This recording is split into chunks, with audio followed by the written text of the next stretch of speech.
I'm Commander Shepard, and this is my favorite Lorecast on the Citadel. Welcome to the Mass Effect Lorecast, the podcast where we explore the vast universe of lore behind the Mass Effect games. We'll talk about all the details you may have missed, ask the hard questions, and more. Captains, welcome back to the Mass Effect Lorecast. This is your host, Tom Robots. And I'm here with a whole host of our captains. Our shepherds. Our captain's shepherd. I'll have you know that Shepard never actually made it to the rank of captain. Well, these are different captains of different ships. They are flying their own ships into our space for our show, which we are hosting right now, my friend Sam. Because we're all gathering together to talk about our headcanon. This is my headcanon for our show. Do you see what I did there? Oh, so okay. I'm following along. We've all congregated in our own little space here around our little hub of our little show. They've all flown in on their own little ships. They're all commanding their own ships. They're all their own little captains flying their own ships in, right? This is my little headcanon. This is why we're all gathered together. They took their little mass relays from their own little corners of the galaxy, just kind of we all gathered together. Well, this brings up a good point because, while this is the patron chat for the month of March and we are focusing on headcanons, perhaps we should define what exactly that is for our listeners. That's probably a good idea. So yeah, welcome back. I'm Tom Robots. This is Sam and Seven Legend, if you haven't tuned in before. And this happens to be a patron episode where we have a bunch of our patrons. This is like our favorite episode every month, where at the end of the month, we talk with our patrons and we talk about stuff. In this episode, we're talking about headcanon. So what is headcanon, Sam? So I think the easiest way to describe it is, have you ever played a game or watched a movie? Yes. And both of those things. Yeah. Well, good. This is a great starting point then. Cool. So basically, if you've ever played a game and watched a movie, and you found yourself at a point where you were imagining parts of the story that didn't actually happen, but given what you saw, you just kind of like to imagine that it happened that way. Mm-hmm. All the time. That's a headcanon. Yes.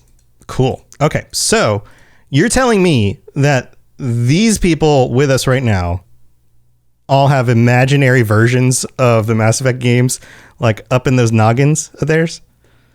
It might be hard to believe, but the Mass Effect fandom is pretty creative.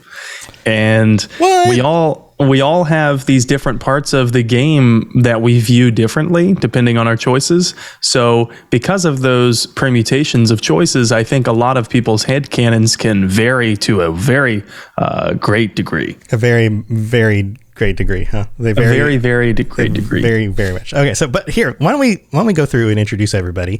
We're going to welcome each of them to the show, and then we're going to give everybody a chance to share some of their headcanons. I bet some of them are pretty mundane, and others are pretty crazy. So let's get to it. I'm just going to go down the list here. We've got Genesis joining us again. Jen, welcome to the show. Hello. How's it going? I'm doing good today. I'm having fun. That's wonderful. Are you ready to talk about headcanon? I am. Awesome. And not cannons pointed it's people's heads. It's not a very different topic. Exactly. Yes. Awesome. Welcome back. And then we also have Mighty Talos joining us for the first time. Mighty Talos, welcome. How's it going? Thank you. I'm doing very, very good. And I'm happy to be here for the first time. And hopefully not the last. So, let's see where this goes. Awesome. I'm looking forward to your headcanon here. Welcome to the show again. And then we also have Cloudy Atlas joining us. Cloudy Atlas, is your headcanon loaded and ready? Yeah, in a sense. Good. We'll see. Welcome back. And my Meiji Moose, I almost mispronounced your name, but that's because my glasses are funny because of the whole reading part down at the bottom, which makes things blurry when I'm not looking at things correctly. Welcome back, buddy. How's it going? Thanks, old man Tom. Old man Tom. Welcome back to my show. I've been told that I give great headcanon, so we'll see if that pans out tonight. Who gave you that compliment? Everybody. Wow. That is the right answer. And then we have Apollo joining us again. Apollo, welcome back. Hello, good to be back. Do you also give good headcanon? I don't know about that. We'll see. Oh, We'll see. that's unfortunate. Oh, Meiji Moose seems to be very confident about that. I'm glad you're here. And then Psych is joining us again. Psych, welcome back. Oh, Psych is muted. There we go. Hi, Psych. Happy to be here. Welcome back. You might want to turn your volume up a little bit. You're kind of quiet. But yeah, he's going to work on that. And then we're going to get Mike. Mike is back as well. How you doing? Good evening. I'm a solipsist, so actually I don't have headcanon. Everything that's in my head is true, and that's the only reality. Cool. Well, hopefully you can fill us in on actual reality then. I just realized we went from Psych to Mike, so we're Psych and Mike in the morning. No. Psych and Mike in the morning. And then we've got Turbo Toboggan joining us. Turbo, welcome back, buddy. Hi. Hey, man. How's it going? Fine. Cool. I miss Cyberpunk. Oh, yeah. We're going to get, hey, I posted a thing. We'll get back together later this week. But anyway, we're talking about Mass Effect again and headcanon. Who wants to start us off? We've got who has the most mundane? Oh, we've got Turbo Toboggan. I'm just joking when I say most mundane thing, because the host thing to do is like, who's got the craziest headcanon idea? You know, like, so I'm trying to not do that. So I'm be like, who has the most mundane theory about Mass Effect and who wants to share it? But of course, that is not exciting at all, which is the joke. But it doesn't actually, it's not funny. So that's why I'm doing it. But anyway, Turbo Toboggan. You want to start us off? Yeah, I don't know if it's mundane, but it doesn't have to be mundane. That's the joke. But go ahead. Share what you got. One of my headcanons, is like when you know when Garrus is talking about the I forget her name, the other cadet and stuff when they're training. Okay. I don't think she has a name. She doesn't have a name. I can't remember if it's just it's in my head canon, but he also say something like that about Shepard 2. Can't tell if that's head canon. If it's head canon, but in my head, when he's actually saying that, he wasn't. He was actually being literal and stuff. But when he was saying what? Like, what was he saying? I had reach. She had flexibility. They were doing Agnita. Like she had flexibility. I had reach. So are you saying that Garrus was purposefully being suggestive to Shepard? Well, I know when he's doing that, but in my head canon, since I was young, and I still like it, that he was not being. He's just being completely serious. Like he was just talking about fighting. I'm following now. Okay. Like Garrus did not mean like because we now as an adult coming across, you know that he means. There's innuendo there. Private time, right? It's like as an adult, there's obviously innuendo, but as a child, you were like, no, it was just being like it was just a literal description about his physical ability while fighting, right? Yeah, or their physical abilities, yeah. And I still like that headcanon. Just like Garrus, Garrus was completely serious. He was not, but now as an adult, I realized that. But I still like it. Like my headcanon is that Garrus was not talking about sex. He was just completely serious. Okay. Well, at least when he's talking to male shepherd. If it's female shepherd, because then you can romance them. And the headcanon changes. Just depends on the character. But like my favorite part of it is it just being completely serious. I see. Okay, so when it's a male shepherd, he's just being literal.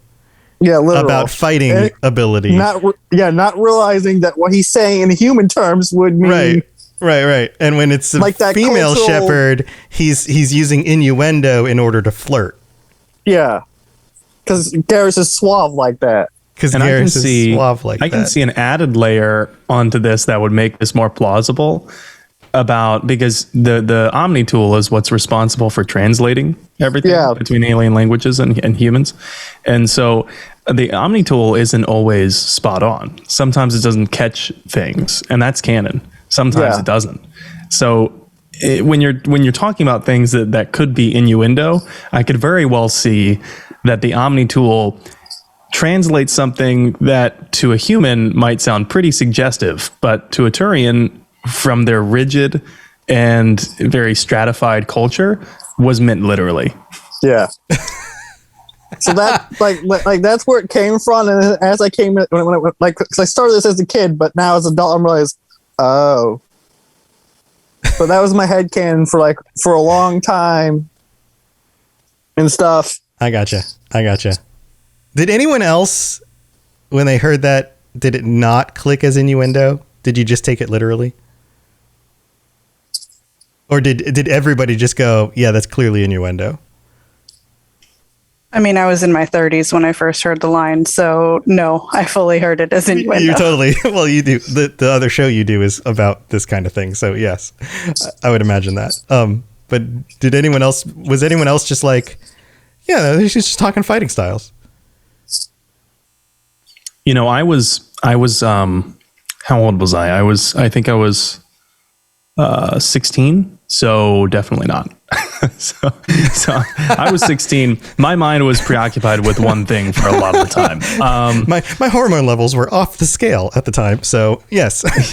Yeah, so I was already there before Garrus was.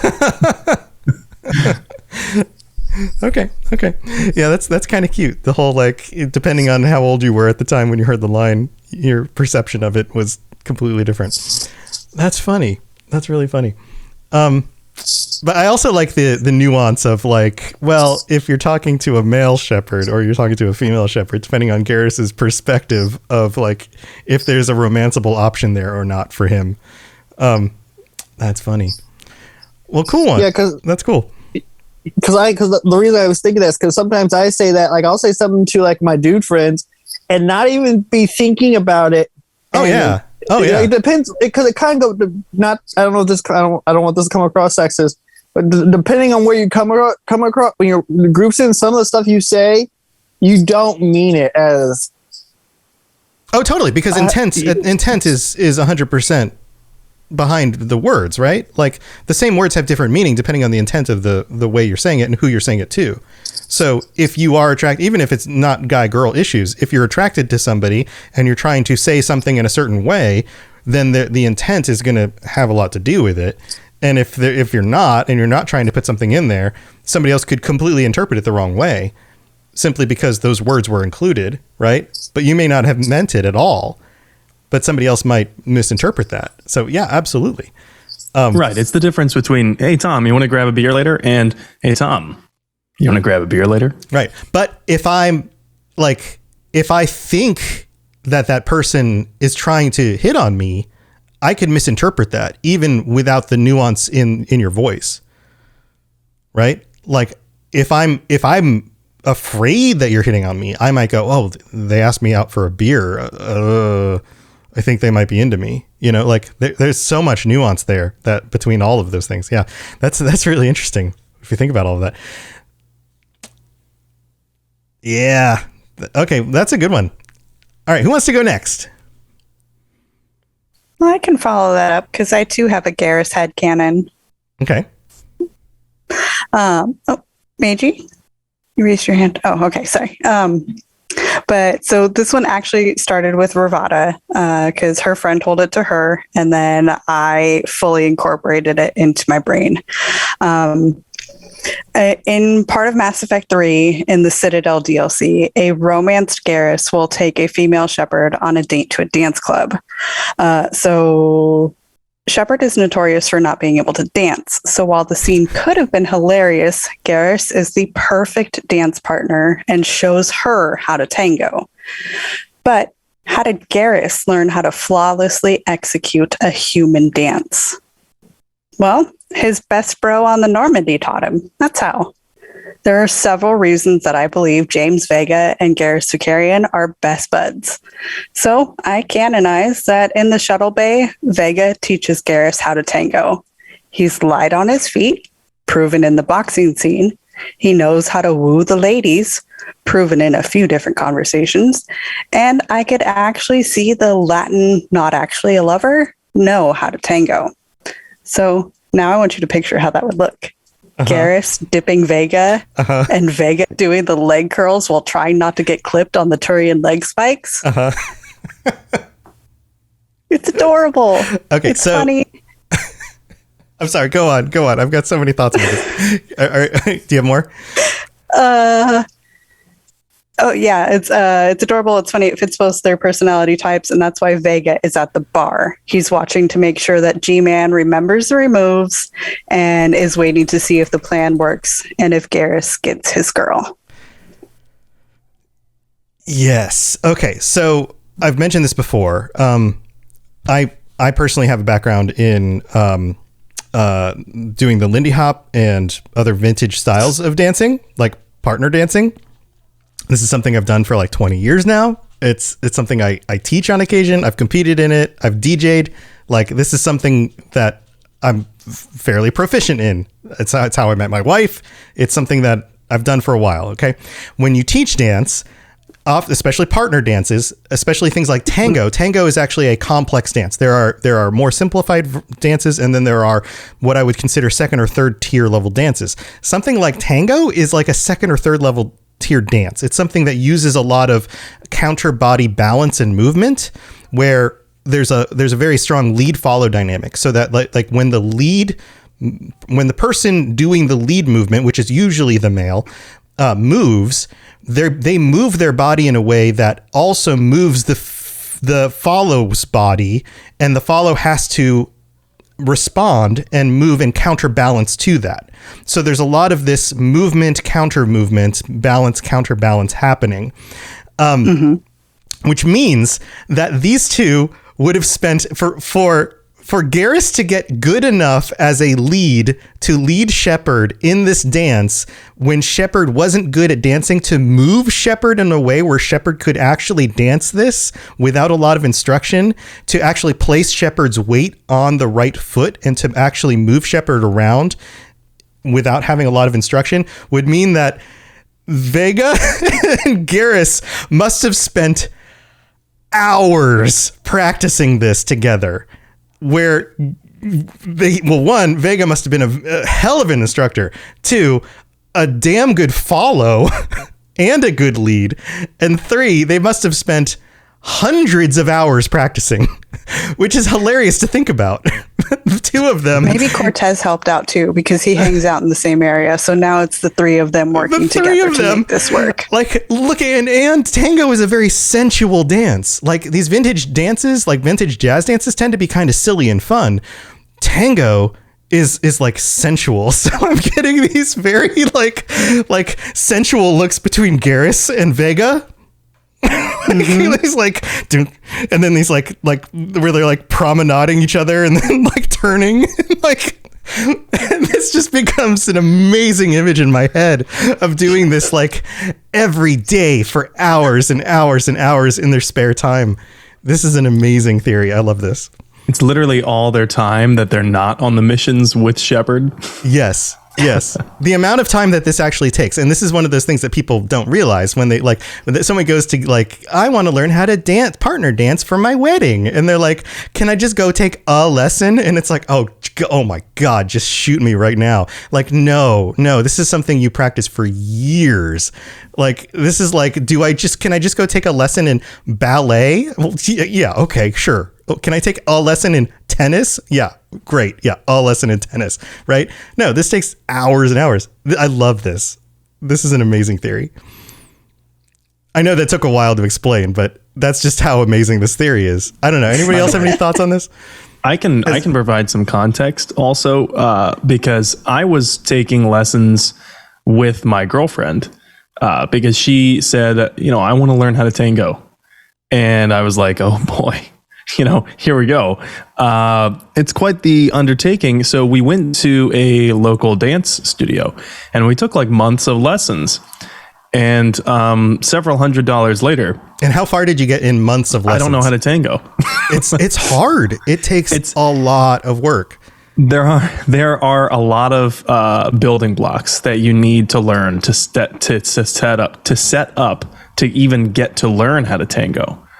And so when you're entering tango lessons with no dance experience whatsoever, like Garrus is, it's not going to be short. Like he would have had to have fucking grinded this learning and like day in, day out. We're talking years. This is like to get to the level that he can lead Shepard in this dance would have taken years without any previous dance knowledge. Okay, well then maybe that is a little too much because they only have like 6 months together. Oh, they could have grinded it out day in and day out, not like a weekly lesson, but daily lessons for 6 months and gotten to that point. It's possible. Especially somebody with physical training, like military training and physical awareness, like somebody who has like athletic physical awareness, that really definitely helps. Like it's possible. It's not impossible. It just means that they are practicing every day in their spare time, which is awesome. If you'd like some more evidence for how possible this is, so if you look up Vega's background, it says that he used to be stationed at a Earth Marine base called Camp Pendleton, which is a real Marine Corps base in San Diego, which is not far from me. I have had to drive through it many, many times. And I just did a quick Google Map search, and there are multiple places to get tango lessons within 5 minutes of Camp Pendleton. Oh, I believe it. Yeah, San Diego for sure. Yeah. No, this is awesome. Another layer to the story. Headcanon is no longer headcanon. It is actual canon.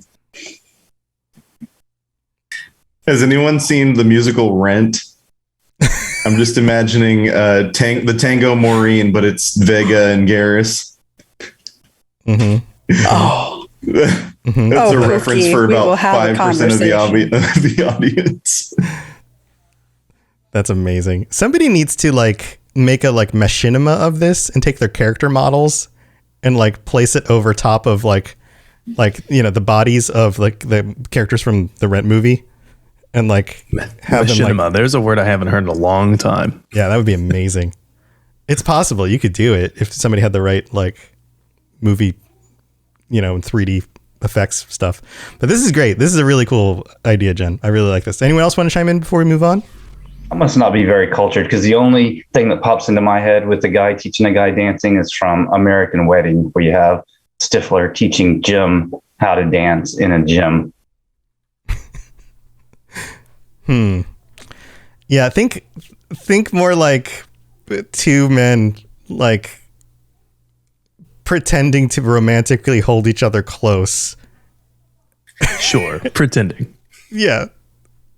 Because that's the thing about like these, every dance has its like own like mood and feeling, and tango is like a very serious and romantic kind of mood, and you can't just do tango by stepping through it. You have to be like in the persona of it, like you have to feel it, that just makes it so much better.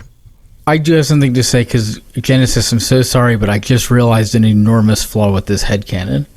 It's impossible because if that had happened, then James Vega would have fallen madly in love with Garrus Vakarian. Who said that he hasn't? We just didn't find out. That's true. I just don't. I can't imagine that you could go through that experience without falling in love with Garrus. So, I guess it's not impossible. I'm just saying there's more research to be done. Mm-hmm. Why do you think that Vega is so resistant to Femshep hitting on Vega? His heart is already taken. You've given me a lot to think about. Oof. What if in Mass Effect 4 we find out that all of these complications are true? All right. This is a good one, Jen. Who wants to go next? Meiji moves. I have to go right now because I feel like if I don't, somebody's going to take it later in the session. So I'm going to steal it first. Okay. Indoctrination theory. It is canon, whether or not the writers want it to be. Discuss. No. Just no. But what does that mean, though? Does that mean that, like, you believe it's canon, so therefore it has to be? Or it means that no matter how the ending went, that still is true? Like, what is... So I guess it kind of depends on how you analyze the art that you intake. Is the artist's interpretation of their own art the only valid interpretation? I gotcha. You know what I mean? Right. Is art right? I gotcha. Is the intentionality of the artist more important than the view of the viewer of the art? Like or just what we see on screen. Yeah. You know what I mean? If everyone can see something and it makes it's just so clear as day, but the artist didn't quite intend for it to be interpreted that way, you know, whose interpretation is valid at that point? This is very philosophical. Sam, do you have thoughts on this? I feel like you do. I do. So first of all, I want to reiterate that these are headcanons, right? So I know some people might say, the indoctrination theory was already explicitly discounted by developers, but this is a headcanon. So for me, I would say I also subscribe to the indoctrination theory as a headcanon, because there's just so many things that don't add up. Many things. Specifically with the Star Child, like my largest thing is once I get to the very end of Mass Effect 3 and I've fought through everything, and then, you know, obvious spoilers alert, you get up to the platform for somehow Anderson is there, and somehow the Elusive Man is also there, and then the Anderson dies, and then you go up the platform, you meet this Star Child, and now all of a sudden, the Star Child's job is now my job. Excuse me, my responsibilities are not yours. I'm not here to finish your mission. So yeah, I could go on for hours about it. And I mean, not to mention the fact that, you know, Shepard manages to survive Harbinger's death beam that no other character in the entire series has managed to survive. Just a little suspicious, I guess you could say, a little bit suspicious.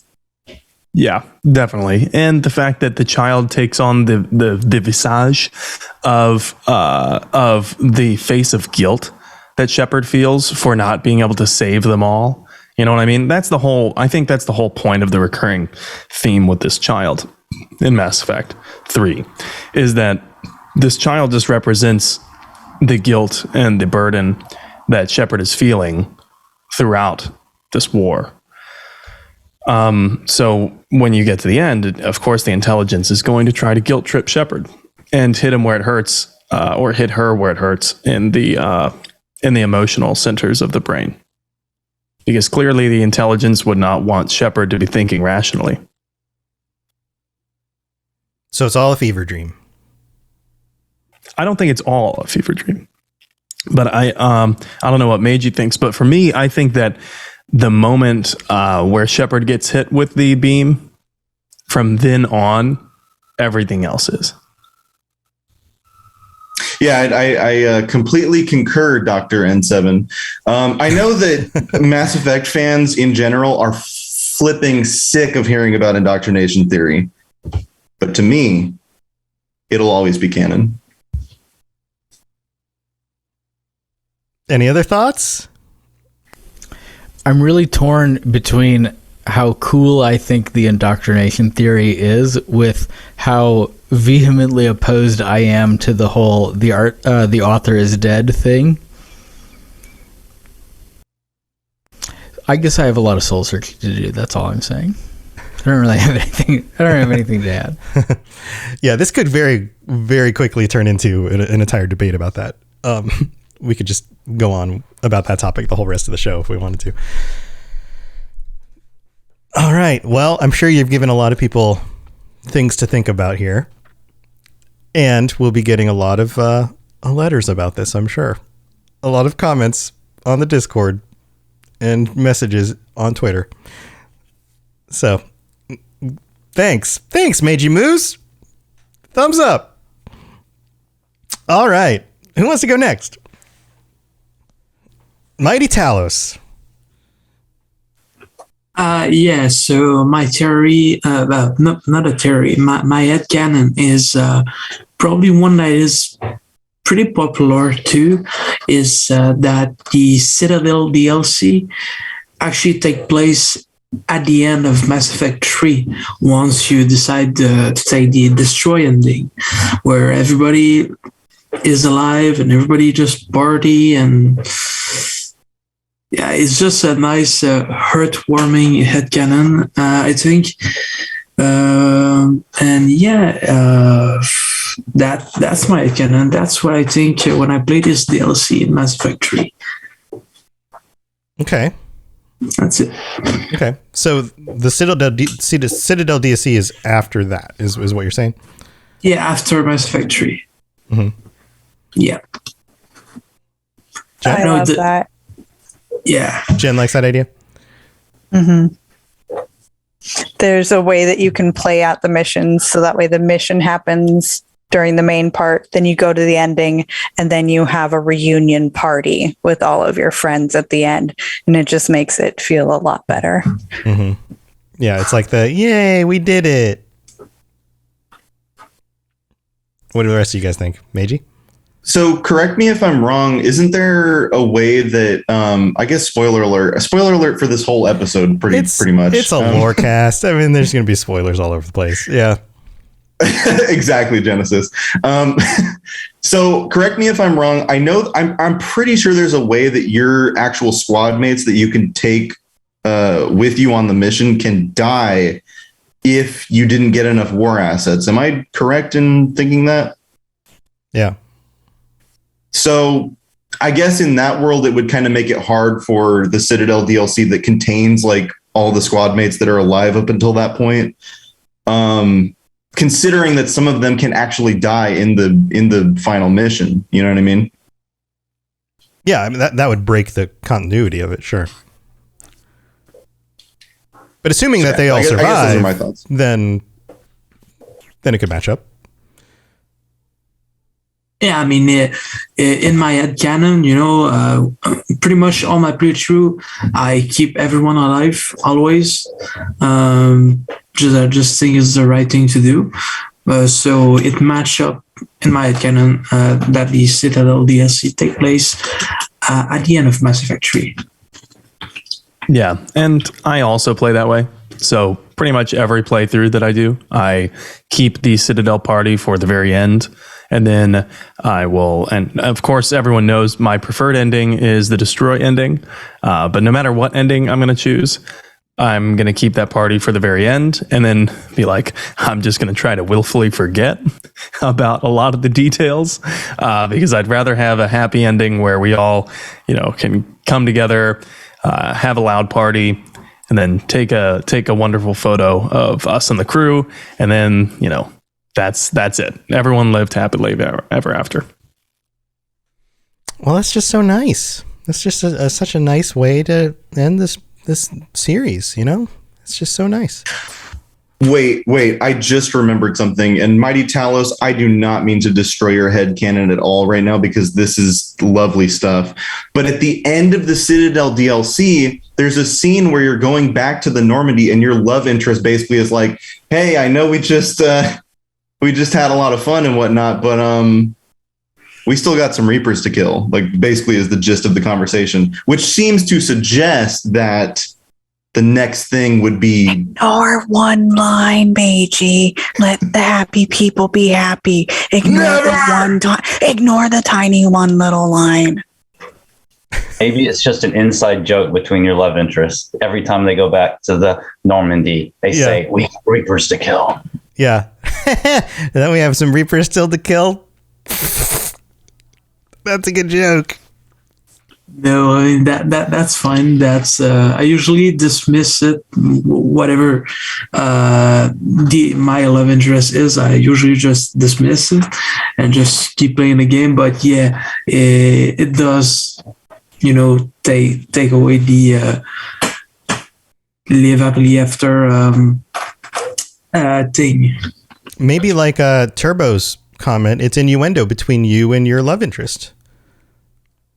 Maybe it's hey, that was such a fun time we had at that party last night. Maybe we've got some more Reapers to kill. Hmm? Yeah. All right. So, this has been awesome so far. Why don't we take a quick break and we'll thank our patrons, you guys, and then we'll get to the rest of you and your headcanon. So we'll be right back. Message coming in. Patching it through. I am sovereign, and this station is mine. I like the sound of that. All right, here we are in the middle of the show, and thank you so much for everybody tuning in and everybody who is in the live chat. Thank you for being here. All of our patrons joining us for this episode. Thank you guys for being here. And all 49 of our patrons who have helped to support us, who are current patrons on the Patreon, and our Tier 5 Shepherd level patrons, Hool the Fool, Mighty Talos, Apollo, and Pipe Man. Thank you guys so much. You get shout outs every week. And if you enjoy the show, you guys know the spiel. Go to patreon.com/Mass Effect Lorecast and check out all the different tiers. You can get all sorts of stuff on there, including t-shirts and joining us on future episodes just like this. And, ad-free episodes and all sorts of other things. I know that we're going to get some new t-shirts going out soon-ish. So be aware. Those will be coming out again soon for the next set of those. Oh, look at that. Meiji Moose is holding his up. Oh, and Apollo's got his on. Awesome stuff. And so you guys know how all this stuff works.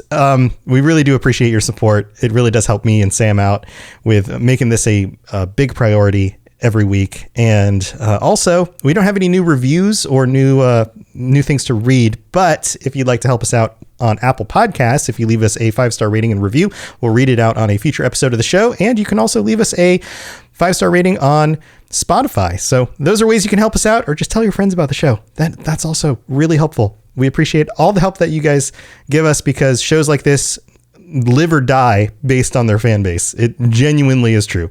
We do as much as we can in order to create a great show, but seriously, more than 50% of this being successful is based on you guys, and we really do appreciate it. So let's get back on talking with our patrons and headcanon and stuff. Here we go. Spit it out, or are you trying to build suspense? You're so dense, sir. Obviously, I do not know as much about human relationships as I thought. All right. We've got 4 of you still left to share your headcanon. Cloudy, Apollo, Mike, and Psych in the morning. Who wants to go next? Oh, we've got Apollo and Mike. You guys have to play paper, rock, scissors in order to see who goes. Ready? 1, 2, 3, throw. Mike threw first, and then Apollo just kind of gave up. So I think Mike wins. Yeah, there's Zoom lag. Yeah, it's Zoom lag. So Mike, you win. Sure.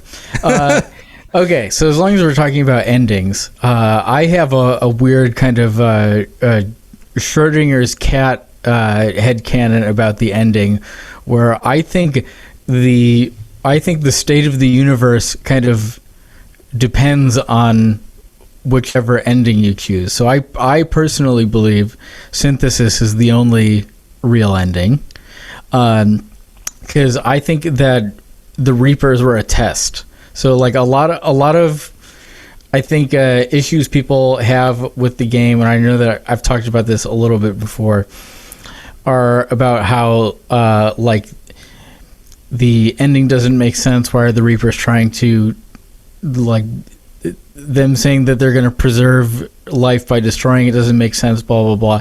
It all comes down to conflict and like how we do or don't end up in conflict. So like, I know you've talked before many times about the Fermi paradox. That's what it is, right? Mm-hmm. Yeah. That basically any civilization that is advanced enough to make something like nuclear weapons is going to destroy itself before it has the like social advancement to know not to do that. And so I think that the Reapers exist because they said there's always going to be conflict between synthetics and organics, but they essentially made a plan for, well, what if we get to a point where we have a cycle where there isn't that conflict, where there is potential for understanding, and so they kind of give you the tools to take that step towards essentially erasing conflict. Because I think that after the synthesis ending, when like everybody understands each other, you wouldn't have that fear-based violent conflict in the way that we have before. Okay. And so maybe you get presented with those three choices, with synthesis being the only real option, and if Shepard were to choose destroy or control, then that's the catalyst realizing, okay, maybe they weren't quite ready. Let's wipe it and start another cycle. Right. So you're given a quiz with only one right answer. Right. And so unless he picks synthesis, it's basically like saying you failed the test. Mm-hmm. So if you do pick synthesis, then everything progresses the way you would expect it to? Yes. Interesting. What do you guys think? I'm in. I mean, that wasn't my headcanon for the show, but that is my headcanon as well. So, yeah, I'm in. Like, success, you are a mature enough galaxy, or at least there is somebody. I mean, basically, you've now proven there is at least one person among all of the species of this galaxy that is mature enough to understand that this is the right answer. Right. I think so. If you pay attention to what people like Legion are saying, you know, there are so many conflicts that essentially boil down to two sides being unwilling to understand each other or unable to understand each other, and a lot of conflicts come up not only out of fear but also out of that you know, very, very common, very human thing of, well, I need to put them down because if I was in their position, I would put me down, you know, so right. like they can't imagine anything other than violence, that kind of thing. Right. In order for me to achieve something, I have to put them down to climb on top of them rather than cooperating together in order to win. Yeah. And there's lots of scenarios that you can go through with that stuff. Yeah. Interesting. Does anybody have any other thoughts on this? Anybody disagree? Sam? Well, Meiji? I will say that I won't like be adopting it as my personal headcanon, I don't think, but there is something so interesting about like it would take somebody who has just seen entire civilizations wiped out by the Reapers. It would take somebody so mature to like not hit the big red button and just wipe them out. You know what I mean? That like you've just watched so many people die, but you still have to be the what's the word? I don't know. The bigger person and like take choose the synthesis option. Yeah. That's a really interesting thing to think about for sure. Yeah. It's kind of like you get to the end and like through all of Shepard's experiences, they've kind of realized that this is something that is bigger than them, bigger than their family and friend group, bigger than humans, bigger than just our galaxy. This is careful, Mike. You sound like Saren. Well, don't get me started on that. Can't you see, Shepard? This is bigger than all of us. Don't get me started on how synthesis and Saren are completely different things, or we'll be here for quite some time. So, real quick, I think that you had a headcanon within a headcanon. And I want to make sure that we dissect that. Because part of your headcanon that I heard was that it was all a test, right? That the whole thing was a test. And I think that there's some evidence to support that, like the Reapers not attacking the Crucible and basically allowing it to be carried out. So perhaps that's some of our listeners' headcanons, that it was a test, and that would also coincide and agree with what the Catalyst tells us, basically, that because Shepard is the first organic to ever stand where they stand. New opportunities. There are new possibilities. Yeah. And I think that goes for no matter what ending you pick. You could definitely make that argument that is a viable headcanon no matter what ending you pick. Because no one had united the galaxy like Shepard did before. So yeah, I just wanted to make sure we focused on that a little bit more. And also, like, think about how much is explained to you by the Catalyst and the Reapers. Like, everybody says, like, oh, it's just because they're arrogant and it's hubris. Like, they're machines. They don't have hubris. They don't care what we think. Like, you have hints explained to you a little bit, because then you have enough information to make a decision. Well, I would push back on that a little bit, because some of the dialogue from the Reapers is definitely meant to intimidate. And so I don't think that they are purely machines just telling us facts. I think that they're actively trying to demoralize a population they're trying to conquer, which makes sense. But I think that's a topic for a different chat. A longer discussion. I mean, just because they're machines, self-awareness could also come with personality quirks. Who's to say that AI isn't going to also evolve emotion the same way humans evolved emotion? Like, one theory of emotion is that emotion evolved as an evolutionary way of helping us survive. And anything that's self-aware, anything that has some sort of personhood and self-awareness might actually evolve emotion, even if it comes from a machine as a mechanism of self-survival. So something like hubris might actually evolve in an AI program as a method of self-survival, if it is evolutionarily beneficial.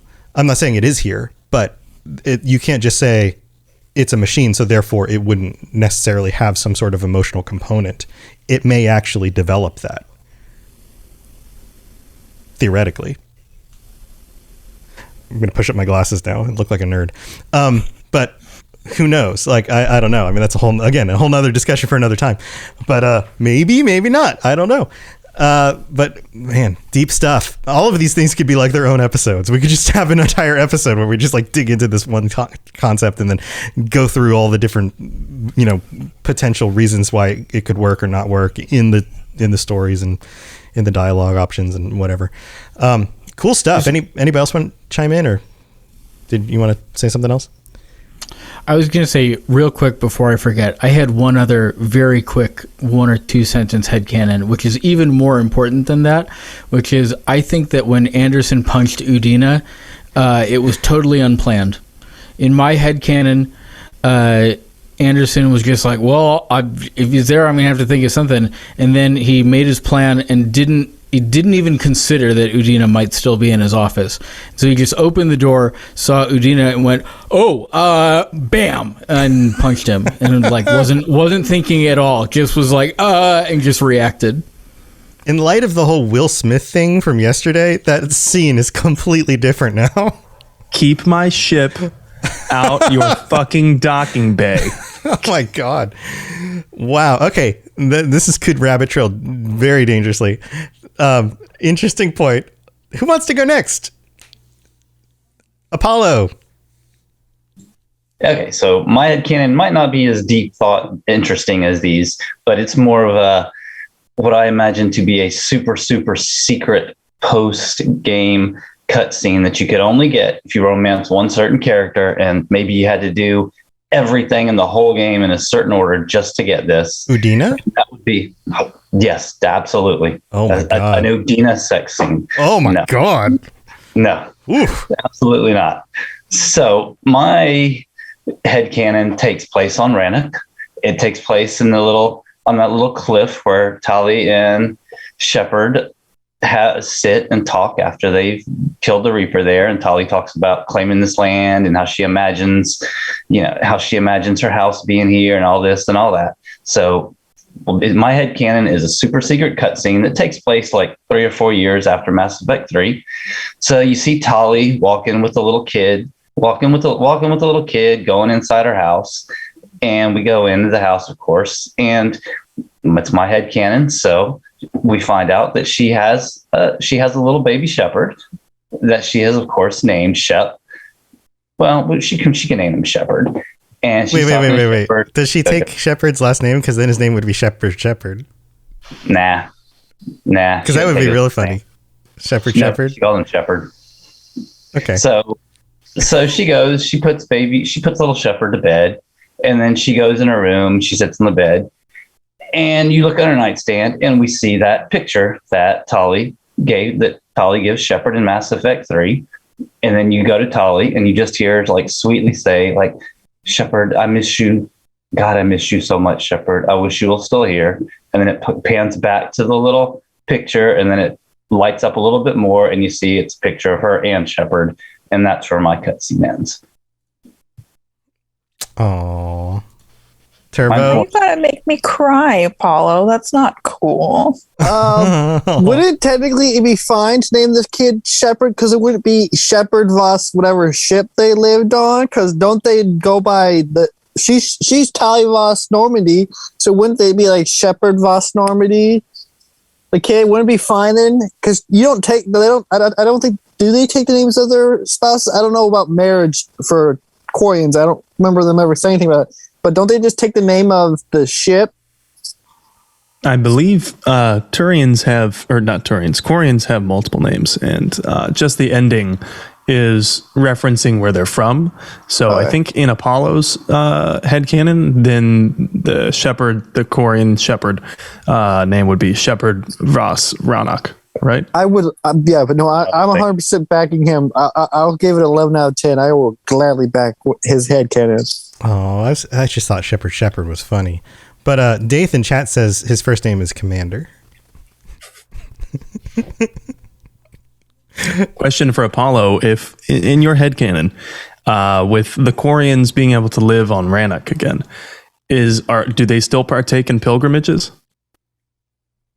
In my headcanon is, of course, synthesis. I don't think they need to anymore. The Geth are alive. The Geth have helped them completely rebuild Rannoch. And they're living happily ever after until Mass Effect 4 comes out and probably turns everything on its head. But no, they're good. Wait, so a Quarian human hybrid? Yes, it's a miracle baby. It's a miracle baby. Miracle baby. Is it like biologically able to exist in both environments? Yes. Whoa. Yes. This is a miracle baby. Possibly, in my headcanon, what Mass Effect 4 would be built around. So it's like the chosen one or something. Well, humans can survive on Rannoch. Yeah, okay. Right, but it's been established that Dextro and Amino can't have children together. So that's why it's a miracle baby. It's like, yeah. I mean, there's a lot of biological weirdness there. I have a little extra headcanon for why Tali and Shepard, or Shepard and Garrus could have kids. It's because when Shepard died and brought back, he's technically reborn, so maybe whatever was done to him kind of changed him just a little bit, just enough. Okay. So that's why they can have kids. Oh, maybe they had to, especially with Tali and Shepard, because with the Geth being into the suits, couldn't the Geth kind of help the baby get along? Maybe headcanon, just to help the baby be born. Sure. Or like using frog DNA in Jurassic Park. Maybe they used Quarian DNA to bring Shepard back. That's a real stretch. I mean, we don't really know all the Reaper tech that's in Shepard, so who knows what's going on inside Shepard? That's true. Or do we know everything? I don't know. I don't know either. That's a real cute ending, though. That's real sweet. That's sweet. Is it a little boy Shepard or a little girl Shepard? It's a little boy shepherd. Yeah. That way you can, it's a little boy shepherd. In your headcanon?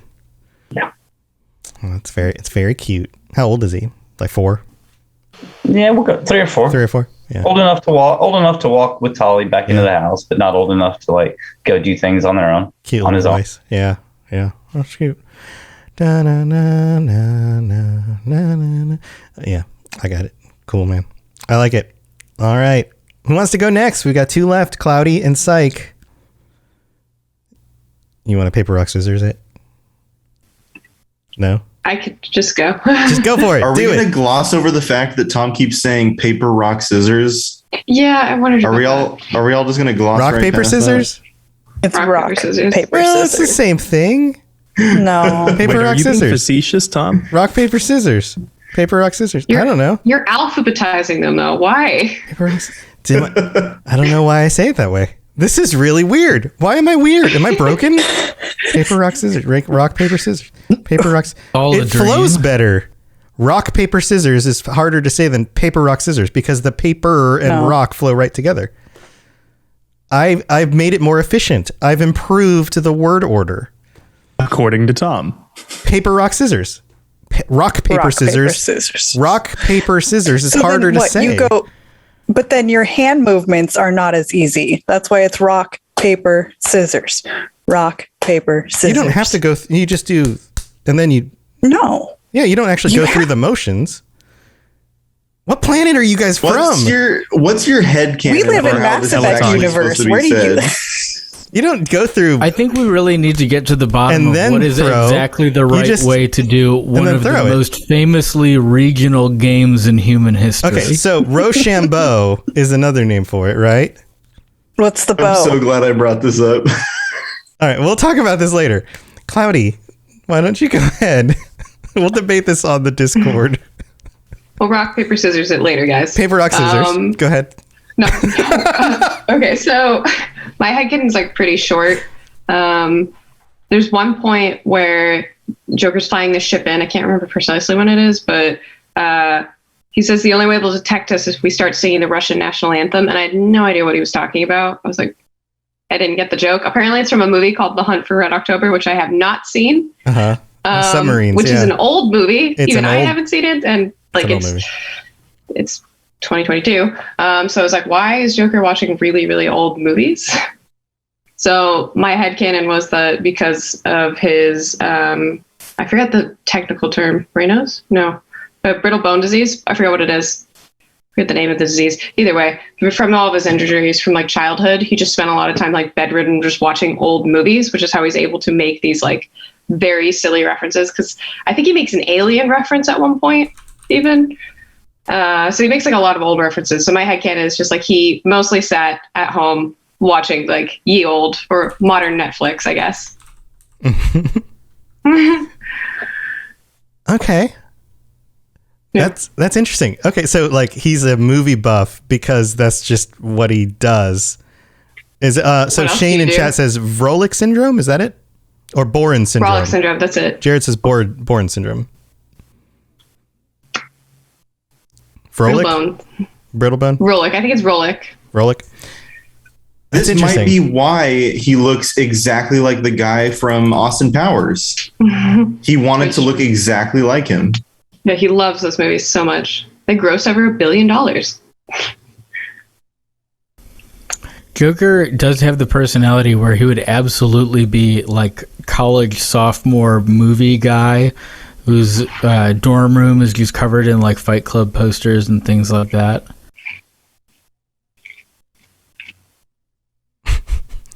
I totally see it, especially because it's like, how would Joker know about the robot dance and know that is a reference that to make fun of Legion, you do the robot dance?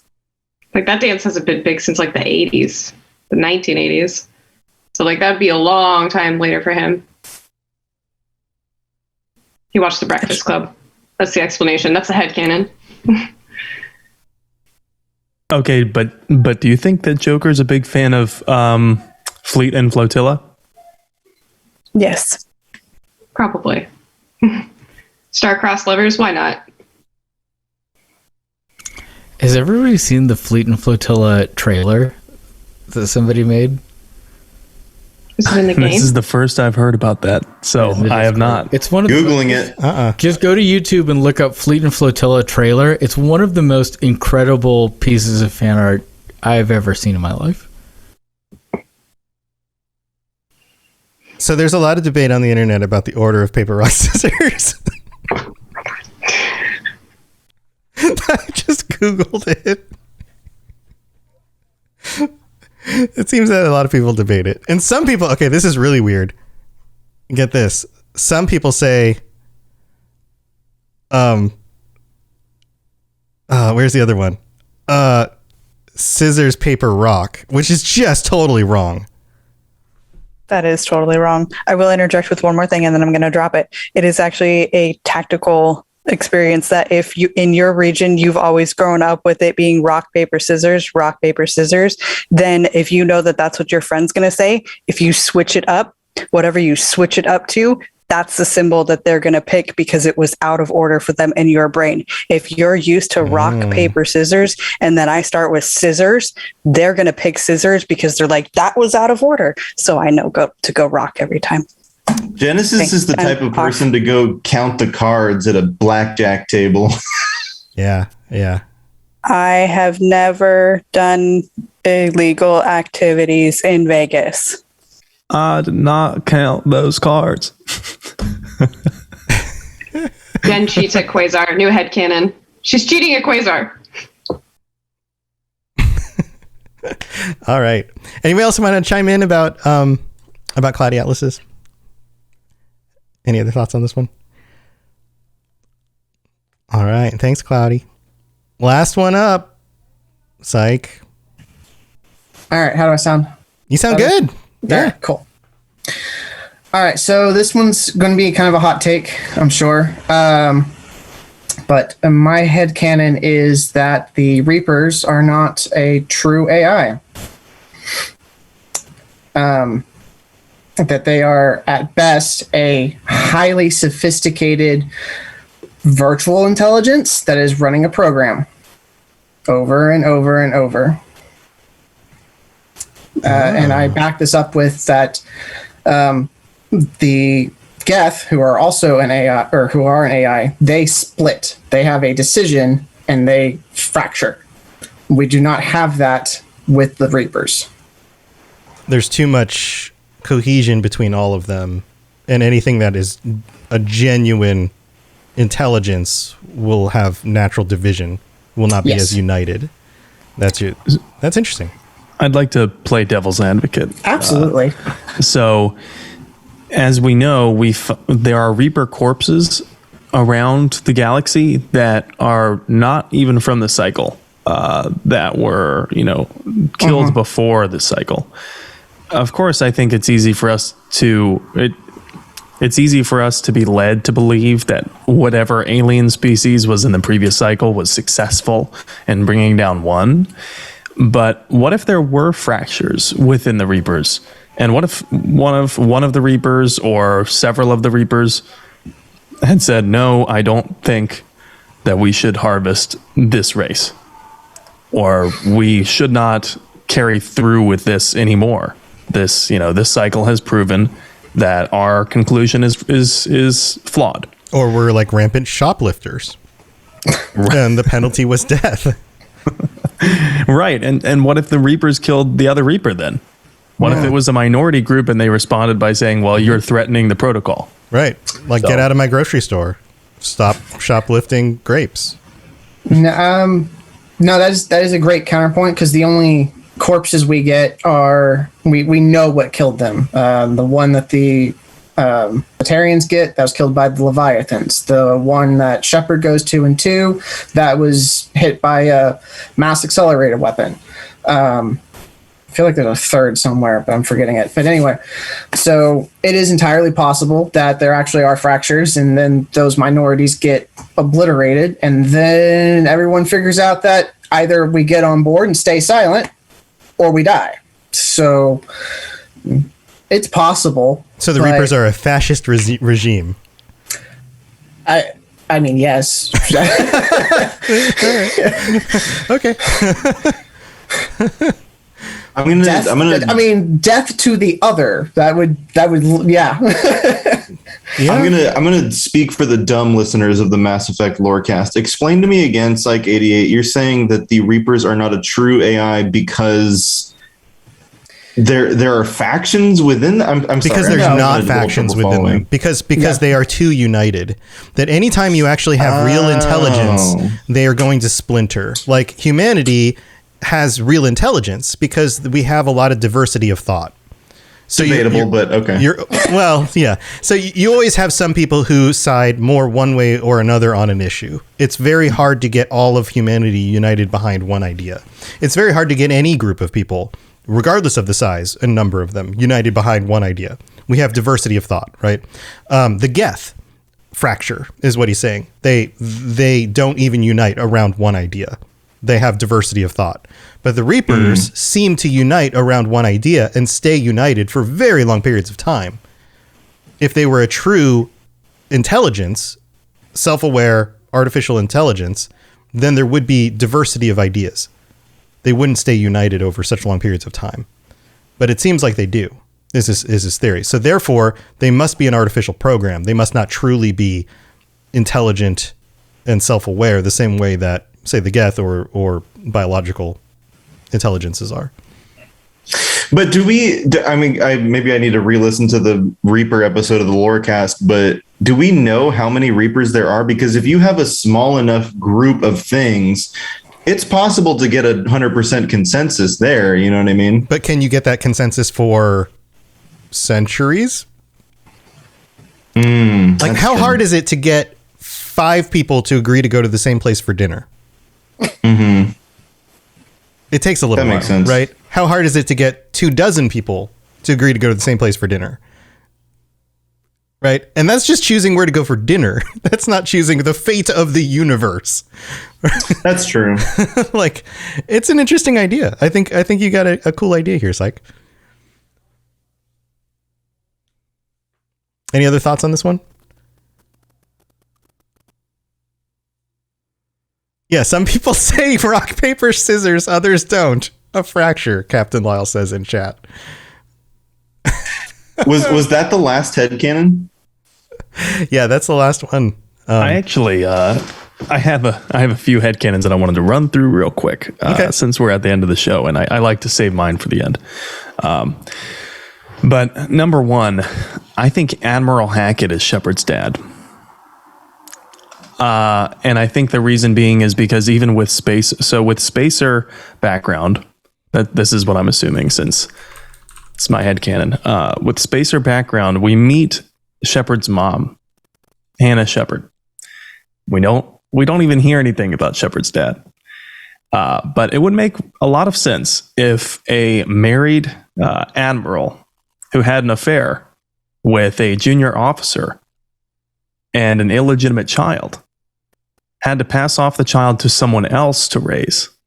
Because some people may not know, but if you have an illegitimate child in the military with a junior officer, someone under your command, and B, you're already married, that is very taboo. And if you're an officer in the military, you may get stripped of rank or demoted or, go without pay. Any number of punitive things might happen to you because it is behavior unbecoming of an officer, especially if you're in such a high officer role that you are now a political figure as well. So I think that it's quite possible that Admiral Hackett had a child with Shepard's mom, which was Shepard. And as a favor, Admiral Anderson said that Anderson would look after the child. Interesting. Because too close of interaction between Hackett and the child, who then becomes a service member, would raise a lot of red flags. And people would probably start poking where they shouldn't. Because Hackett poked where he shouldn't? Good night, everybody. And that's and the we'll show. Be back next week. I have a few more short ones. We talked about it in the League of One episode. Headcanon, my official headcanon now is the 13th League of One member became the first Shadow Broker in the Mass Effect universe. I think Javik should have been the catalyst. Javik himself should have been the catalyst, sacrificing himself to activate the crucible. That's another one. And last but not least, since we know all the shady stuff that Cerberus gets into, I think it's quite possible that Cerberus helped meddle in the 2016 presidential election. Did he go back in time? Like, did they go back in time? Exactly. Yeah, I do think that Cerberus would be interested in going back in time to alter events. Or the origins of Cerberus are QAnon? Holy shit. Yeah, oh, that's God. Close. Oh, no. Oh, Let's man. ask the elusive man about Pizzagate. What if Q is the elusive man, since time travel is possible? Oh, man. Oof. Good night, everybody. Those are some good ones. Anybody have any thoughts on those before we go? Jen? I do. When I was researching and kind of looking for additional headcanon ideas, I saw one that was what if Admiral Hackett and Zaid Masani are brothers? And then I would that would make Zaid your uncle in the scenario. And I'm like, but then Zaid calls me really, really good looking. And I'm like, then you're my uncle. So let's not go with that one. And that's also, okay. I like the idea of Hackett being a possibility for the father, but with being able to customize your shepherd completely, that doesn't always fit. I know exactly where you're going with this, Genesis, but guess what? Admiral Hackett's got weak genes. All of Shepard's genes come from Hannah Shepard. Yeah. Right. Yeah. I mean, I look a lot more like my mom. People look at my dad and they're like, how does this work? Like, it's hard to know. Pedro in chat says, I always thought Anderson was Shepard's dad. I mean, Dadderson is good. I mean, Dadderson's good dad. Yeah. Well, guys, this has been super fun. I think we're at the end of the show. Thank you for joining us again. These are always so much fun. Hackett had weak denim. Teeth in chat. Why don't we go back through and feel free to share any cool things you're working on or doing and ways people can reach out to you if you'd like to share that as well. We'll just go back through the list. Genesis, what do you got going on?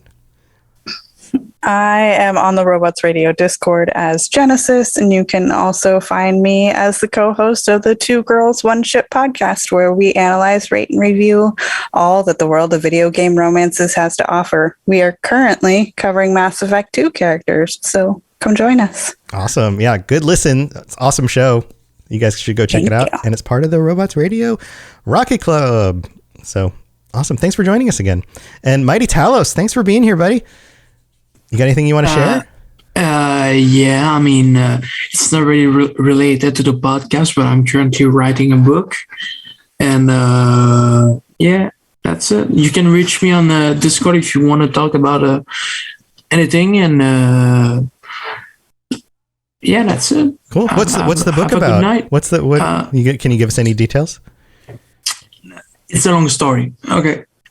I won't talk it here, but I could write in the Discord because it would take a lot of time. But, okay, well, yeah, share whatever you would like to share with us. I'm sure we'd love to find out more.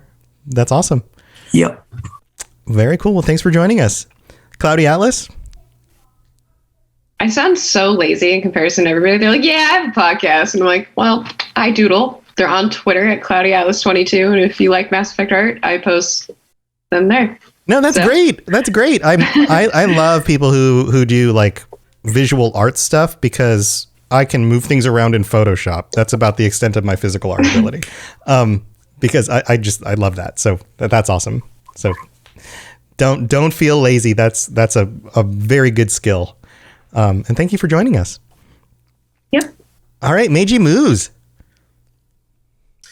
Yeah, my name is Meiji Moose. I do stuff on Twitch and on YouTube and stuff. Twitch.tv/Meiji Moose. Go to YouTube, look up Meiji Moose. Twitter.com/Meiji Moose, where I posted the greatest video in the history of the internet. I am not kidding. go to at Meiji Moves on Twitter and watch the first video on the feed. It's fantastic. And thank you so much for having me. I love all of you so much. Awesome. Well, thanks. We'll have to go check that out. Apollo, thanks for joining us again. Thanks for having me. I'm Apollo on the Discord. I don't have anything major going on. I'm super psyched and super happy though, because my PS5 finally came back repaired yesterday. Woohoo! So my baby's home. That sounds awesome. I'm so happy for you. Well, thanks for joining us again. Enjoy some video games. And Mike. I'm Mike Bassick, and I use my real name on the internet, so you can find me there. I don't have anything to plug other than, if you haven't listened to the Music of Mass Effect episode on this very podcast, go listen to it, and then send me messages on the platform of your choice about how smart I am and how great of a teacher I am. I will plug something that I have absolutely no affiliation with whatsoever. If you like Mass Effect headcanons, I know that there is a Tumblr that's dedicated entirely to Mass Effect headcanons, and if you can't sleep and it's 2 o'clock in the morning, that's a great place to spend some time. Awesome. Yeah, it sounds like a good thing to do when you're just like, rolling around in bed going, oh, I can't sleep. Great suggestion. Turbo Toboggan. Thanks for being here, buddy.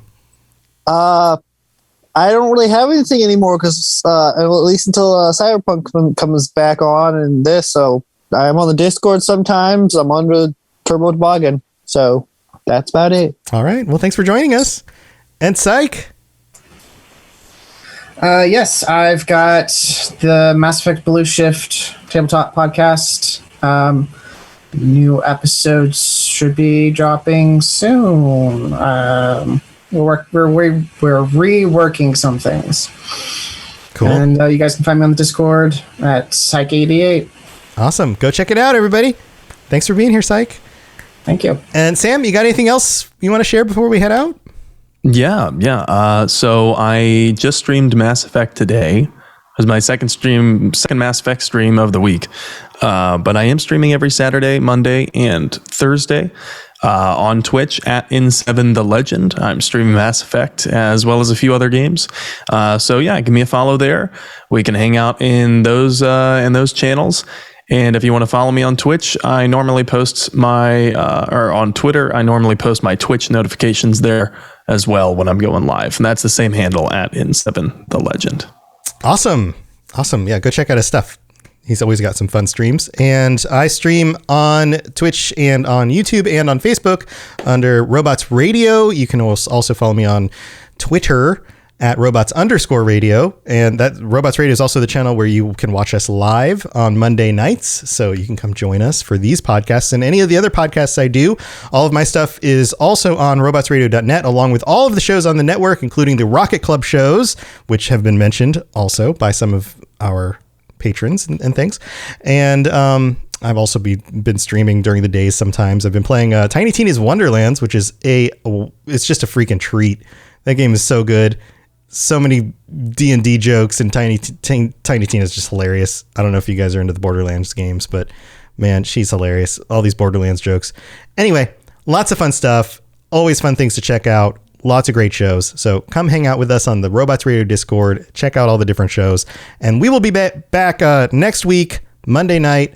And that's what we got going on. So until next time, just roll with your headcanon, because we can't tell you what's wrong. It's headcanon. Believe whatever you want. We'll see you guys next time. Later, everybody. Thanks for tuning into the Mass Effect Lorecast. We'd love to hear your opinion and thoughts on the lore of Mass Effect. Reach out to us on Twitter at Mass Effect Cast, or check out the Robots Radio Discord. Also, you can send us an email at masseffectlorecast@gmail.com.